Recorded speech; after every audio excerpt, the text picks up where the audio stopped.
اب یہ اس مرحلے میں داخل ہو گئے ہیں کہ ایک طرف ایک ٹولہ یہ چاہتا ہے کہ قاضی جیسے فاشسٹ قاضی جیسے بددیانت اور انصاف کے ساتھ بھیانک سلوک کرنے والے کو مزید ایکسٹینشن دی جائے، اور دوسری طرف ایک ٹولہ وہ چاہتا ہے کہ اگر کوئی دوسرا آتا ہے تو وہ ہماری مرضی کا ہے۔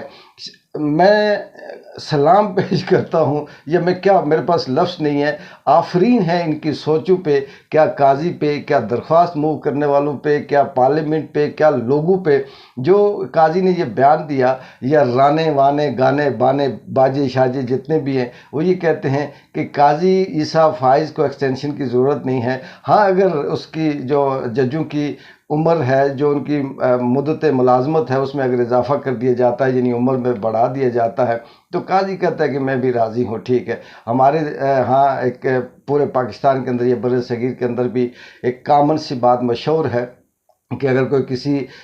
کے گھر مہمان چلا جائے اور اس مہمان کو کسی کھانے کا موڈ ہو، اور یا پھر کسی دوستوں کے ساتھ ہو، تو وہ اسے آفر کرتے ہیں کہ یار آپ نے کھانا کھانا ہے، تو وہ یہ کہتے ہیں یار کھانا کھانا تو نہیں ہے، دل تو نہیں ہے، موڈ تو نہیں ہے، لیکن چلیں اگر آپ اصرار کرتے ہیں، آپ کہتے ہیں تو کھا لیتے ہیں، جبکہ اس کا کھانے کا موڈ ہوتا ہے۔ تو قاضی صاحب نے بھی وہی بات کی کہ میں ایکسٹینشن تو نہیں چاہتا، لیکن اگر آپ عمر میں اضافہ کر کے تو یہ اس کو بڑھا دیتے ہیں تو ٹھیک ہے، میں راضی ہوں۔ واہ رے واہ قاضی، اور واہ رے مسخرے، واہ رے اس ملک کا قانون، اور پھر اس ملک کی جو ریاست کے اندر جو جبر ظلم ہے، واہ رے لاجک، کیا کیا چیزیں پیش کرتے ہیں۔ آگے آتے ہیں مختصر کہ پی ٹی آئی کا جلسہ ہونا ہے یا نہیں ہونا۔ میں آپ کو ناظرین یہ بتاؤں کہ پی ٹی آئی کا جو جلسہ 8 ستمبر کو ہونا ہے، جس کا مقام پہلے انہوں نے ترنول کے پاس رکھا تھا، مجھے لگتا یہ ہے کہ یہ حکومت این اس ٹائم آ کر کوئی ایسا رولا، کوئی ایسی درخواست، کوئی ایسی شک، کوئی ایسی بات پیش کر دے گی کہ یہاں پر پھر سے وہی قانون کی اور آئین کو سامنے رکھ کر دیوار بنا کر ایک جنگ شروع کر دی جائے گی اور جلسہ نہیں ہونے دیا جائے گا۔ اس جلسہ ہونے سے پہلے پاکستان تحریک انصاف کے جتنی بھی وہ لیڈرشپ ہے جو گراؤنڈ کے اوپر موجود ہے، جس میں علی امین گنڈا پور جیسے لوگ بھی موجود ہیں، باقی بھی ہیں، ان کو کہیں نہ کہیں سے خوف و ہراس میں پھیلا کر، کسی کا گرفتاری کا آرڈر جاری کر کے، کسی کو ہراساں کر کے، تو اس کے اندر وہ ناکامی کر دی جائے گی جلسے کی، اور پھر ملک کے حالات کو خراب کرنے کی کوشش کی جائے گی۔ علی امین گنڈا پور کے جو ناقابل ضمانت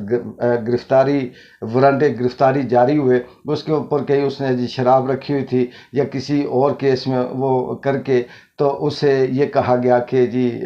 اسے ناقابل ضمانت وارنٹ گرفتاری جاری کر دیے گئے۔ پاکستان کی ساری بیوروکریسی شراب پیتی ہے، پاکستان کی ساری اسٹیبلشمنٹ شراب پیتی ہے، پاکستان کے سارے بڑے امیر سرمایہ دار سب کو پتہ ہے کہ شراب کو وہ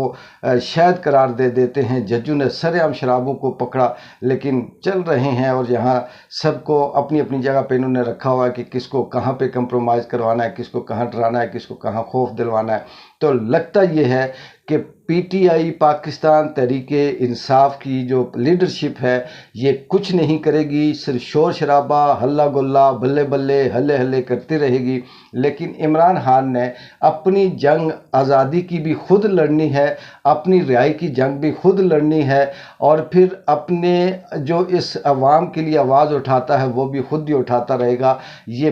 واقعی یہ اس ملک کے اندر جو 25 کروڑ عوام ہے، یہ واقعی بھیڑ بکریاں ہیں۔ میں ان تھنک ٹینکس کو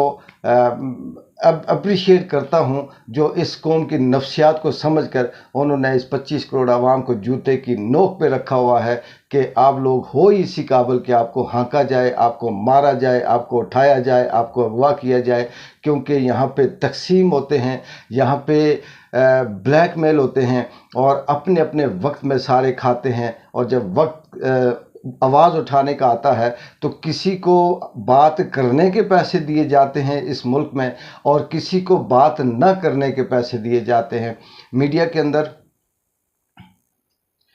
میڈیا میں جیدے میدے پھیدے چیدے پیدے سب کو صرف اور صرف بات کرنے کے پیسے دیے جاتے ہیں کہ آپ جھوٹ بولیں، عمران خان کے خلاف بات کریں اور اس کے بدلے میں یہ پیسے لیں۔ اور سیاست کے اندر جیسے اختر مینگل اور دیگر ہو گئے، ان کو صرف اس لیے پیسے دیے جاتے ہیں، سیاستدانوں کو ڈرایا دھمکایا جاتا ہے کہ آپ نے بات نہیں کرنی، اس کا نتیجہ پھر اختر مینگل کی طرح ریزائن میں ہی آ کے رکتا ہے۔ لیکن پاکستان کے اندر جو ریاستی جبر اس وقت جاری ہے، یہ جبر اب زیادہ عرصہ اس لیے نہیں چلے گا کہ عمران خان سے ہٹ کر بھی ریاست کہ یہ جو ظلم ہے یہ کب تک جاری رہے گی۔ اس کا انجام بلوچستان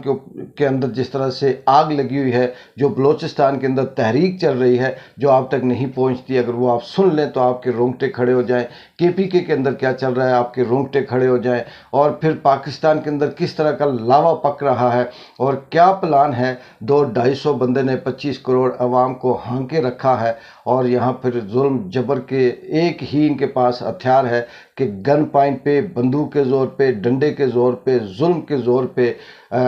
بلیک میل کرے پورے خاندانوں کو، پورے قبیلوں کو، پورے فیملی کو ڈرا دھمکا کر رکھیں، اور یہ کہیں جی کہ اگر آپ نے میڈیا سے بات کی، اگر آپ نے عدالت میں گئے تو اس کا انجام یہ ہوگا، لہٰذا آپ چپ رہیں۔ پھر اللہ ہی جانے خلائی مخلوق کہاں سے آتی ہے، کیسے آتی ہے، کیا کرتی ہے۔ یہ ظلم ہی ظلم ہے، یہ جبر ہی جبر ہے۔ پھر اس ریاست کے اندر کیسے بندہ کہے کہ میں رہ سکتا ہوں، میں جی سکتا ہوں، میں کھا سکتا ہوں، میں پی سکتا ہوں۔ پھر اس ریاست کے اندر رہنے والا عام آدمی، اس کا اللہ ہی حافظ ہے۔ اقبال جنجو کو اجازت دے، اللہ حافظ۔